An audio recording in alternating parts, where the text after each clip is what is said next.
This episode is dedicated to the memory of Devin Doc Speck, friend and supporter of the Land of Chem. Devin, thank you so much for your positivity, encouragement, and for the wonderful energy that you shared with everyone here on the channel. Rest in peace, brother. We're going to miss you.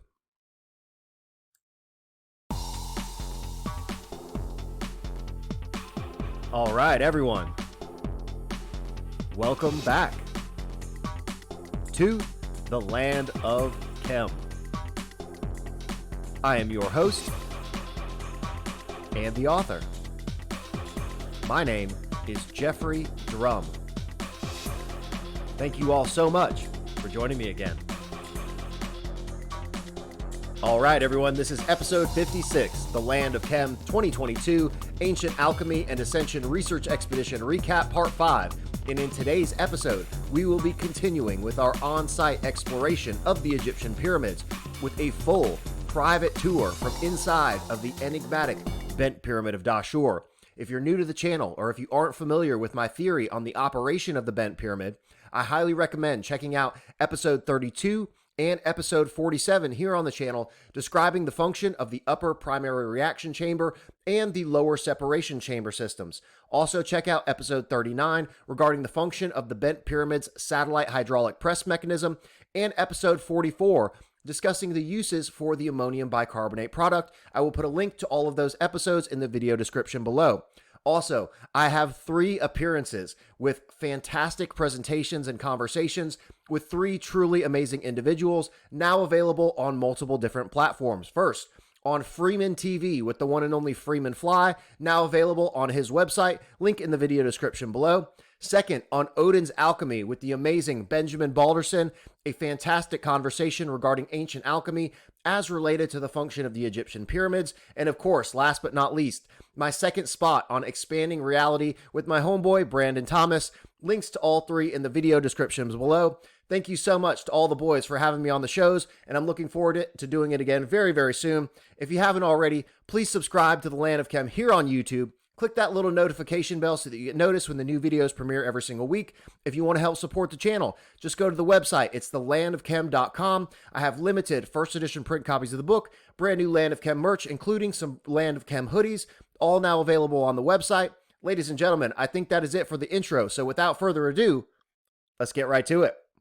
All right, everyone, here we go with today's episode. So here is a diagram of the Bent Pyramid of Dahshur, and in today's tour, we're going to take a journey around the northeastern corner of the structure to examine the stone blocks and the mortar that comprise the body of the pyramid itself. We will then travel up the modern staircase located here that takes you to the opening of the northern pump shaft, which you can see here, descending down into the base of the structure, leading into the lower separation chamber system. We will then take another modern staircase, which takes you up into the connecting shaft here, which delivers you into the upper primary reaction chamber system. And of course, on our way into the primary chamber, we will examine the pit located here in the middle of the western pump shaft, and of course the housing of the 2 sliding stone valves that we discussed in episode 39. Now, just as a refresher, here on the left reaction chamber, and you can see that it once had pristine, squared off, tiered upper vault, very similar to what we saw inside the Red Pyramid of Dahshur. However, you will see in this video that the interior of this chamber is now significantly eroded, and the conventional explanation that goes along with this diagram is that the perfect engineering of these beautiful tiered vaults was intentionally destroyed to build this platform, which you can now see located in the center of the chamber. Well, you will see in this video how absurd this explanation truly is, and the clear evidence that the platform was added much later after the erosion inside the chambers had already occurred. So you may be asking yourself, what caused the erosion inside of these chambers? Well, please subscribe to the Land of Chem here on YouTube and check out the 4 episodes that I have linked in the video description below to learn exactly how this pyramid operated and what chemical it was producing. All right, everyone, 'tis the season, and after many requests from several subscribers, I went ahead and put up some new badass Land of Chem hoodies on the website, www.thelandofchem.com. I also put up some brand new long sleeve t-shirts. Of course, we've got the regular t-shirts also available on the website, the new 5th degree logo with the alchemical symbol for hydrochloric acid, and the OG logo featuring molecular ammonia inside of the red pyramid, designed by yours truly, and of course, limited first edition print copies of the Land of Chem book, an initiation into ancient chemistry through the degrees of the Egyptian pyramid. So if you want to help support the channel, just go to the website. You can grab a brand new hoodie, pick up a t-shirt, or a copy of the book. Either way, all the orders mean the world to me. So thank you all so much for your support. All right, ladies and gentlemen, now that you have seen the configuration of the structure and can understand the layout of these chambers as we proceed through the tour, let's take a journey into the depths of the Bent Pyramid of Dahshur so you can see the inside of these chemical reaction chambers for yourself. Hope you enjoy. And ladies and gentlemen, we are on the northern side of the Bent Pyramid. Just looking at some of the mortar and restoration that's been done. And you can see this rubble-filled mortar that's in between the cracks of stone here. And this is modern restoration work. By the Ministry of Antiquity. But here, you can see this block of very, very dense material. Incredibly hard. Look at the modern one. Right, compared to the crumbly dust that you see this here. This is the modern one. This is the ancient one. Usually you find its content is looking similar to the interior stone structure. So it looks like they used from the stone the base of creating this mortar as well. And the reason I wanted to point this out is because there's lots of speculation out there that the pyramids are mortarless construction and that these structures were built without mortar. That's not the case. They definitely use mortar to make sure all of the blocks adhere together and to ensure that it's one cohesive unit. Yes. So if we talk about sound resonance, for example, you want this structure to resonate like a single solid piece. Correct. Absolutely. The mortar in the Great Pyramid, for example, or in the Middle Pyramid, is not going to stabilize tens of tons of blocks. It's not going to make it stable because the weight of the block makes it stable. Right. But to fill beneath is not going to leave any space, so the entire structure can work like a single solid, can behave like a single solid piece. And absolutely. This is something useful if we study archaeoacoustic structures. So they did this so that the structure itself was integrated into the earth and it was indistinguishable from it. Everything is one harmonic unit. The earth integrated in the structure built so that all of the individual blocks with the mortar become one solid piece. One of the main reasons that the casing stone of this pyramid remained and was not dismantled like most of the other pyramids is we can see that the casing stones is locked with a sloping angle to the inside, so it became much more difficult to dismantle it for repurposing it in other structures. And most archaeologists, they believe that this is the reason why recyclers didn't dismantle the casing stone of this pyramid, because it was interlocked with the structure itself. And we see that at the Bent Pyramid, it is one of the few structures that still has the majority of the remaining casing stones. And they are absolutely spectacular. I've showed that in pictures before. And here is looking north toward the Red Pyramid. And in just a few moments, we're going to do an exclusive tour inside of the Bent Pyramid. Stay tuned. All right, ladies and gentlemen, here we are at the Bent Pyramid of Dahshur, and we're going to do another exclusive tour inside the structure as long as my camera battery stays on. And when it cuts off, I'm going to switch to my phone. But you can see here that the descending shaft down into this structure is much, much further than the Red Pyramid. And it is extremely difficult to get down in here. And you'll immediately notice that it is a completely different type of limestone inside of this structure. And Yusuf and I were just discussing that on the outside of the structure. And some arguments against the theory of geopolymer, and we both disagree with that highly because there is prolific evidence of the quarrying of natural stone in Egypt.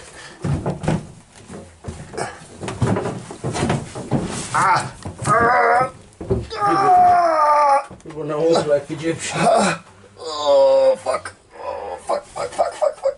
Your muscle? They can make the corridors so high in the Grand Gallery. Why would they make the shafts 1 meter high? And we're back, ladies and gentlemen. I apologize for that brief interruption. It was going to be good if you had that. I had a massive cramp in one of my abs that almost took me out there. And I realized last year that while investigating the Egyptian pyramids, it is critical to maintain your electrolyte balance. Yes. Because I lose so much sodium sweating out in the desert that, man, I just got some massive cramps in the middle of the night last year that reminded me to eat my sodium while I'm here.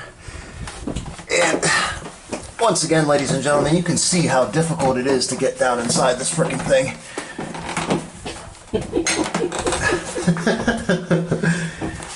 Not to mention trying to record. Not to mention that we're supposed to be athletes. Yeah, I know, right? I'm supposed to be in good shape, and I practice this on a regular basis, but... And we don't just call it the Bent Pyramid because it looks bent from the outside, but it bends our backs as well. And let me pop on my headlight here, too. At least to have a good global ceiling. Absolutely. And ladies and gentlemen, we are now in the lowest section of that lower separation chamber. And again, you can see the remains of the original tiered vault still in pretty good condition. But look at the erosion and deterioration here in the lower chamber.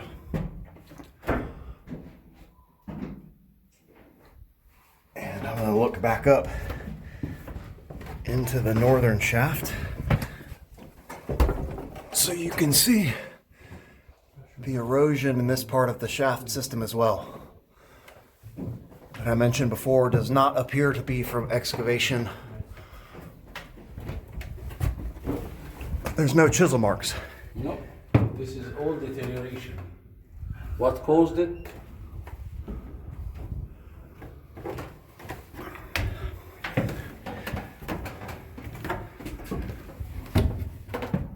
And another thing to keep in mind, ladies and gentlemen, that this is a modern wooden staircase that takes you up into what they say is the burial chamber. But if this staircase was not in here, there are no stairs in this structure. No. There is no way for you to get your pharaonic burial up into that chamber. Or the higher one. So again, we're looking back, some of that significant erosion here in the lower chamber. And as we move into the upper separation chamber, whew. And as I've shown before, there is a salt glaze covering some of the sections of the wall here. So you can see here that on the left is that salty deposit.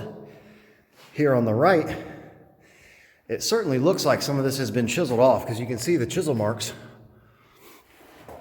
Yeah. But it's difficult to say, but there is that salt deposit on the walls down here.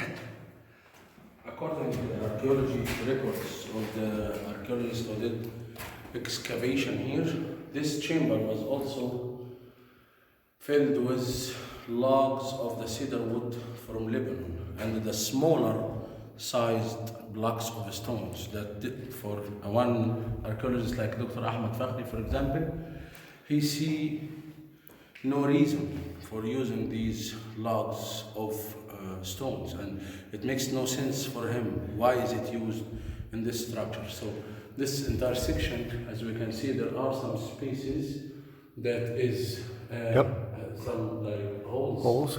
Yeah, these were the older logs of the cedar wood from Lebanon used to be in and supporting the smaller blocks of stones. It doesn't fit with the stone masonry of the rest of the complex.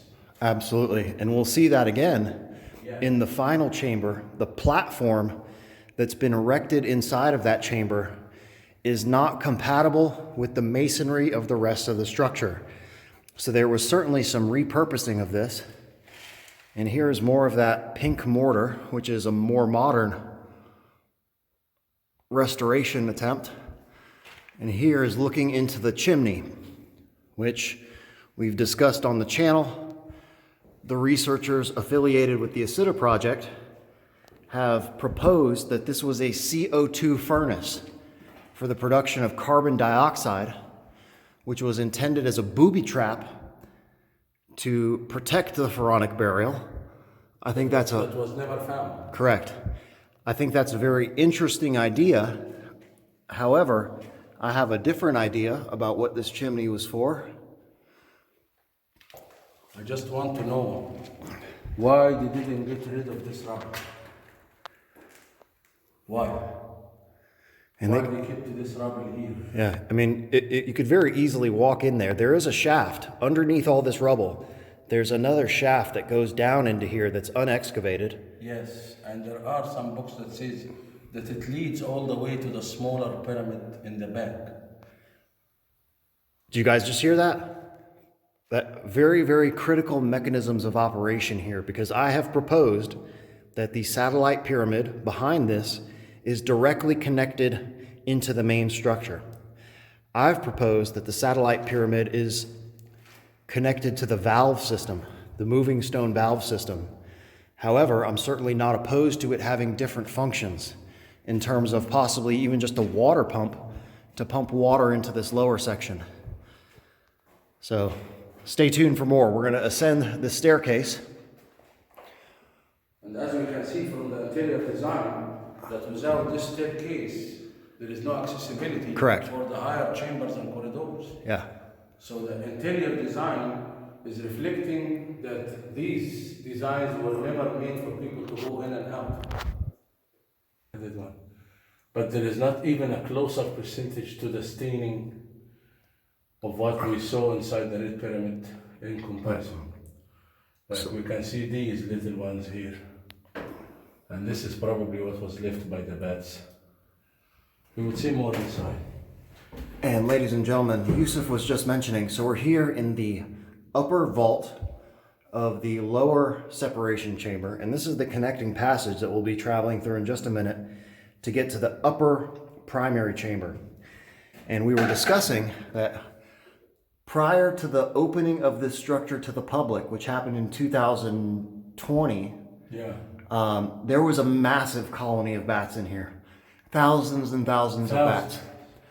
And there is no staining. Well, it's not no staining, but there's none of the staining that's similar to what we see in the Red Pyramid. And there's also zero smell of ammonia in here. That may also be because there's good airflow in here. Yes. I can feel, and this is one of the unusual things about this structure, is the significant amount of airflow through these chambers, which you don't really see that in any of the other structures. But even as we go through this passageway, you can almost feel like wind blowing. Yeah. So very this good. This wind started on blowing once the archaeologist removed the smaller blocks from that descending passage from the west. Before that, it was really hot in here, but still, the diaries of the older archaeologists, there were a couple of them working here, and it was so hot, as they say in their diaries here. And suddenly, the wind started blowing from nowhere. They have no idea. Before the western passage was open.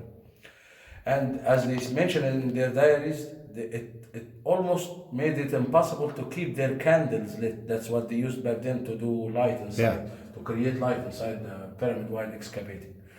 And after a few days, first they said like there must be one door or something that opened that caused this breeze to be running inside the structure so strongly. After a few days, this wind stopped just like as it started, and they never knew what caused it from the beginning. But we still believe that there are other corridors, and there is a dynamic of stone sledge or sliding stone doors that we still have here. We're going to see at least a couple of them in the horizontal passage after the zigzag descending passage right here. And so in my original analysis of this structure, I was not certain whether or not this connecting passage was an original part of the structure.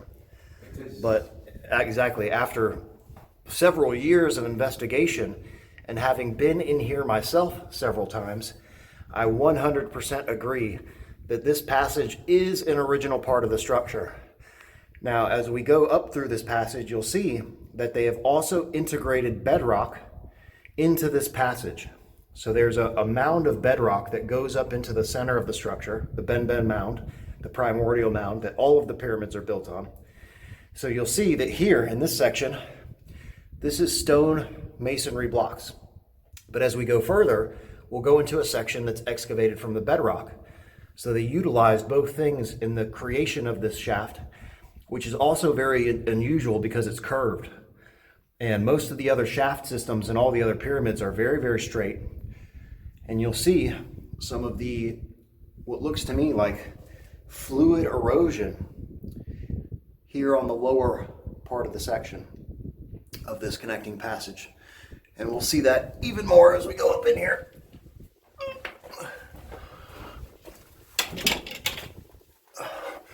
And holy moly, as soon as I step into this passage, it's like the wind, Yeah. And it's you can blowing my shed.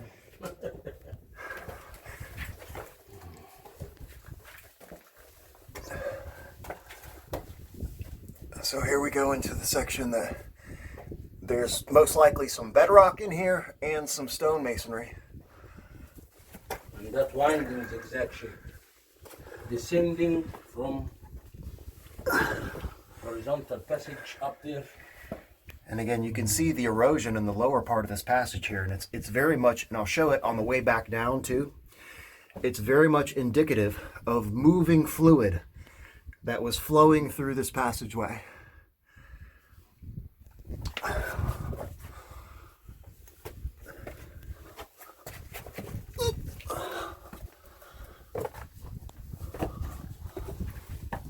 You can film my shell here so that people will see how much the wind is blowing. Oh yeah, look back there.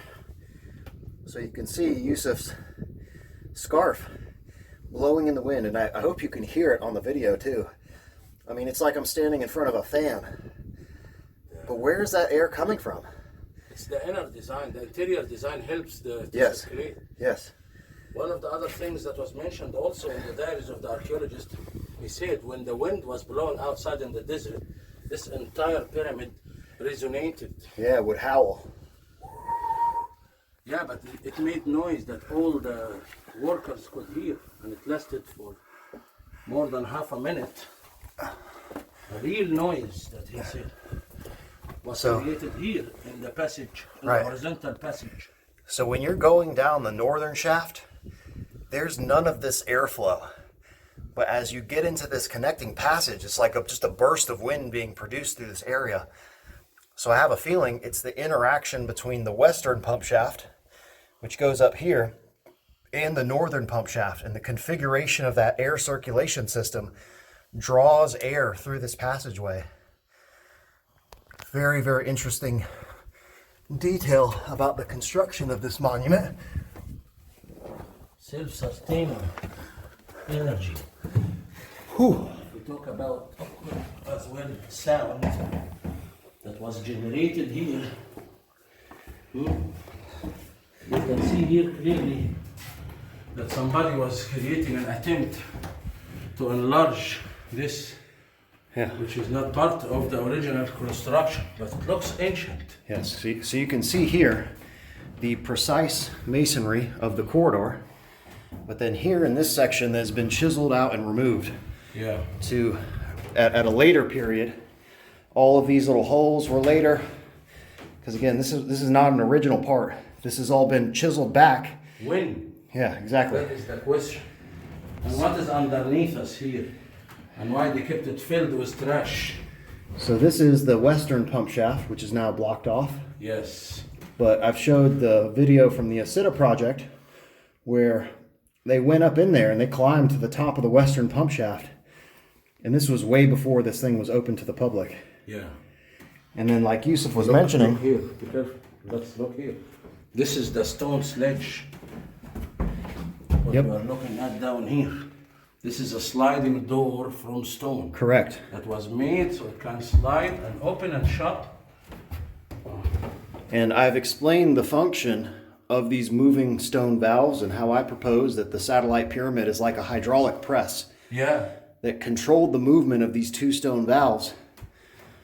And you can see here, underneath this wooden platform, there's that other shaft system that goes down here in between the western and eastern stone valve system. Yeah. So this could also be another shaft that's connected to the satellite pyramid to push water into this area. And this is the corridor that created the noise, as the archaeologists said, or the sound resonance vibration. Yep. It was created in this passage. So for me, because I study more of the archaeoacoustic than chemistry, I would assume that also the sound would travel through this descending passage, which as we can see, it's descending in a winding zigzag way. And then it will lead to the corbelled ceiling chamber, which can also work like an amplification, very similar to the ancient gramophones. But this is, of course, my imagination. And so here we go into the valve housing of the eastern stone valve. And from the old videos from the Acida project, this entire cavity was filled with bats. Yeah. There's still some.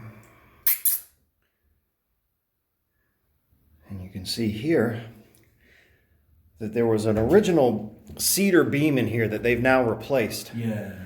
And it was, you can see that it was chiseled. So the cedar beam came later. And we need more conclusive evidence to know if this was the cedar beam or the earlier archaeology, because let's investigate more. And so you can see some of this material in the staining in here. And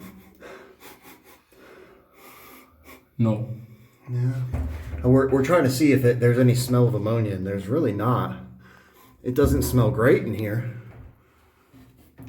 And this material looks to me to be fairly similar to the staining in the Red Pyramid. Yeah. But you can see how shiny it is.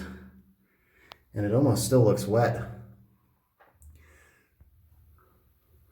So a comparative analysis would need to be done to compare samples of this material with the samples that were taken from the Red Pyramid, to see if this is perhaps also strontium, or is this from the bats? And I'm certainly not opposed to the idea that some of the stains did come from the bats. I mean, that's going to be a natural thing. But that chemical analysis from inside of the Red Pyramid showed us conclusive evidence that there is something much, much more than just bat staining going on. Strontium, rare exotic metals, which you are not going to find in bat urine. So here we go to another there used to be another stone sledge here with that sloping angle. Yep. And here is exactly where we start to see a different stone platform. masonry. Yep. And that's exactly what I was about to say. Look at the size of the blocks here and the size of the blocks there. So we are now entering into the upper primary reaction chamber. And the masonry in this part of the structure is significantly different than the very small blocks. And you can see a very precise separation here of this line right there. of the platform that was erected inside of this chamber. And the blocks are much smaller, the quality of masonry is different, and it appears that it was repurposed. Yeah. The platform was added much later, as well as the cedar that we find in the bottom of this chamber. Does not appear to be an original part of this structure, because we know from those recreations of the platform building that they were doing in here. So let me get a... All right, so look at the small blocks. I mean, these are, what, like a foot and a half? The famous red colors of the stonemasons of the early dynasties, right here. So you can see how small and crude these blocks are compared to the massive blocks that make up the actual structure itself. Exactly. And you'll also notice, as I look into the upper chamber, the significant erosion inside of this chamber is just, it's unbelievable. And the conventional explanation is that this chamber was expanded and they destroyed the original tiered vault, because this was originally like the Red Pyramid, and the tiers came all the way down to the bottom almost. And that the chamber was expanded to build the platform. But you'll notice there's no chisel marks on the eroded walls. It's all very smooth. And why would you destroy a beautiful, pristine, tiered vault? You went through all of the engineering and construction to design and build a beautiful tiered vault, just to completely destroy it and build this rather crude platform in here. That is nonsense. Look at this part here as well. I could not disagree with that more. That is an evidence that one of the cedar beams was right there. And we can see that it went out here. So it is connected more with the smaller blocks. Absolutely. So it looks like this is connected more to that than the original structure of the stone masonry. Correct. And when we see this kind of marks here with the red ochre, we know that this is the masonry of the dynastic Egyptians. Yep. And you'll see that as we get into the upper part of this chamber, those wooden beams, they aren't structural support. They were added into the chamber as they were erecting this platform. So it doesn't have anything to do with supporting the chamber itself. No. But they used these beams, which have now been cut, to support the levels of the platform that they were building. Blocks. Correct. Right there. So we're standing on the platform, but this platform originally went all the way across this chamber, and the beams were utilized to support the stones. Which didn't make sense to the archaeologist Ahmed Fakhri. Why would they do that? We can see that all this section that we are standing on is built from the smaller blocks. Yep. And the ceiling of it is supported by the beams from the cedar wood of Lebanon.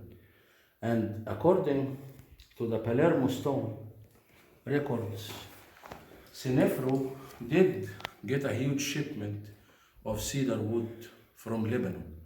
So if this cedar wood that is not making sense to the archaeologist Ahmed Fakhri for some reason, and we can see that it is connected with the other stone masonry that is looking different than the rest of the corridors, shows that perhaps this is an ancient restoration or repurposing of, Yet, Professor Ahmed Fakhri believes that this is the pyramid that Senefru used as his burial, even that we didn't find where the burial is. Right.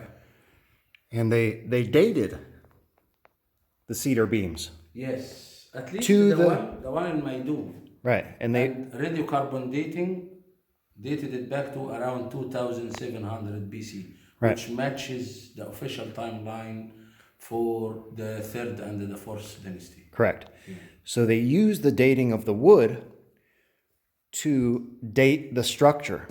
However, it's very, very clear inside this chamber that the wood came later. The platform came later. So the date associated with the wood is the date of the reconstruction, Yes. not the construction of the structure itself. Look here. So we're looking at two very different time periods here. We have also some of the shallow ones on the wall that looks part of that making of the cedar wood. So yeah, you might be correct about the one you said earlier that was lifting the stone sledge, that it was actually supported by another beam of cedar wood, because I was waiting to look for something like that, the same carving on the stone that is made to house or to stabilize the beam of wood itself. Right. I think this is a strong evidence, at least to start an investigation about this part of the pyramid. Right. Why the stone masonry and it looks different, and was it made during the... And ladies and gentlemen, I've never proposed that my theory is 100% correct. And I'm simply trying to do my best to propose the most comprehensive theory that addresses all of the aspects of these structures. But in the investigation process, every time we come to Egypt, I learn more. And this is the process of elimination, and this is how real science works, is you start with a theory, you investigate, and the more you learn, the more your theory adapts and grows. But the more time I spend inside these structures, the more I'm convinced that I'm on the right path, and we are investigating and getting closer and closer to the truth. So with that being said, ladies and gentlemen, inside the primary reaction chamber of the Bent Pyramid of Dahshur, here in the land of Kem, with the one and only Yusuf Awian. Again, Yusuf, thank you so much. Thank you, brother. The most exceptional guide in all of Egypt. Yusuf and I have been working together since 2017, and I am incredibly grateful that he was generous enough to welcome me to Egypt for my first trip. And it is because of him that I've been put on the path of investigation, writing the book, doing the YouTube channel. And hopefully this will be my path for the rest of my life. Inshallah. Inshallah. Thank you so much, Yusuf, and stay tuned. And here we go, ladies and gentlemen, back into the connecting passage leading from the upper primary reaction chamber down into the lower separation chambers. And I just find this to be a very compelling feature of the structure, and I wanted to show you the indications of the fluid dynamics and the flowing water that possibly moved down, well, not water, but it would be water containing your dissolved ammonium bicarbonate product. So your product solution that was being transferred from the upper primary reaction chamber flowed down through this corridor, through the connecting passage into the lower separation chambers, where that product was extracted from the solution. So we're going to go very carefully down into this thing. Oh, wow.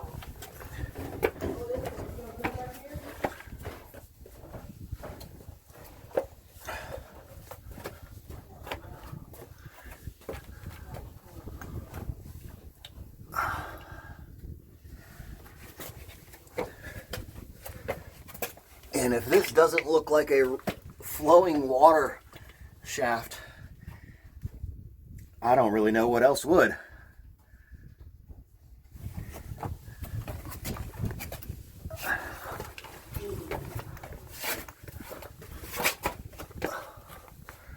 See, look at the significant erosion here as we move around this corner.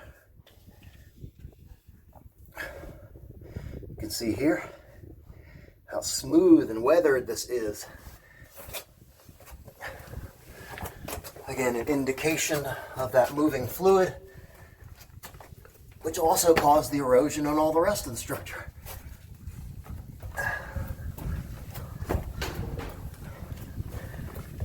And of course, it wouldn't be a trip to Egypt if I didn't bash my head on something and leave another piece of my brain inside the pyramid. All right. And So that means all these other rounded ones were made also in the ancient times. And they clearly look like they were not something original with the structure. agreed. And here we go. I was hoping to see one of them with something like here. Looking back into the lower separation chambers. And it has been a very exciting and successful day here in Dahshur. Once again, thank you so much to the one and only Yusuf Awian for being kind enough to take me down in here once again, investigating the mysteries of ancient alchemy and ascension here in the Bent Pyramid of Dahshur. Stay tuned. All right, ladies and gentlemen, we just wrapped up with our research expedition for today, but it is with great pleasure and excitement that we can finally get some bazooka, fried chicken, and chocolate. So I saw this sign back in 2017, my first time in Egypt, and I've been waiting for 4 years to finally come back and get some of the famous fried chicken and chocolate. Yeah, there we go. What's up? Say to these guys right here. What's up? And we're gonna go eat. Yeah, that's what's up. All right, everyone, that is it for today's video. This was episode 56, The Land of Chem 2022 Ancient Alchemy and Ascension Research Expedition Recap Part 5, covering the Bent Pyramid of Dahshur. I really hope you enjoyed today's video, and in the next episode, I will finally be presenting my exclusive on-site tour footage from our special permission visit to Abu Gharaib. That's right, ladies and gentlemen, this will be a monumental episode, so if you haven't already, please subscribe to The Land of Chem here on YouTube. Click that little notification bell so that you do not miss this new episode when it premieres next week. If you want to help support the channel, just go to thelandofchem.com. You can pick up a hoodie, t-shirt, grab yourself a copy of the book. Either way, thank you so much for all the orders. Thank you so much to all the new subscribers and supporters of the channel. If you haven't already, please also follow me on Instagram at The Land of Chem. Ladies and gentlemen, I think that is it for today's episode, so I will see you next time.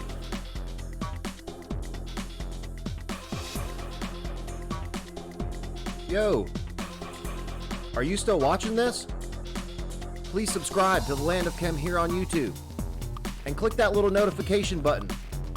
New videos coming out every single week. And check out this other episode. Come on, do it. Do it now.